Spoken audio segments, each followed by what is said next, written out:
Hüseyin, Bəli, bu nədir yanı? şam. Ay sağ. Biz indi bu şamı üfürməliyik. Bəli. Bax, mən göstərim. İndi sən yandıracam sənin üçün də. Sən də bunu üfürəsən. Buyur. Aferin Hüseyin. İndi mən biraz da yuxarı qaldırıram və üfürürəm. İndi sən. Burundan nəfəs al. Aferin. İndi sol tərəfə.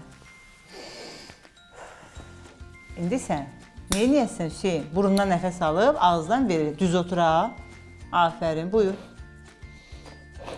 Bir də burundan nəfəs al. Burundan nəfəs al, ağızdan ver. Bir də. Aferin Hüseyin. Eyni vəziyyəti sol tərəfdə, sağ tərəfdə edirik. Burnumuza nəfəs alırıq, ağzımızdan veririk. İndi Hüseyin. Burundan nəfəs al, ağzından söndür şamı.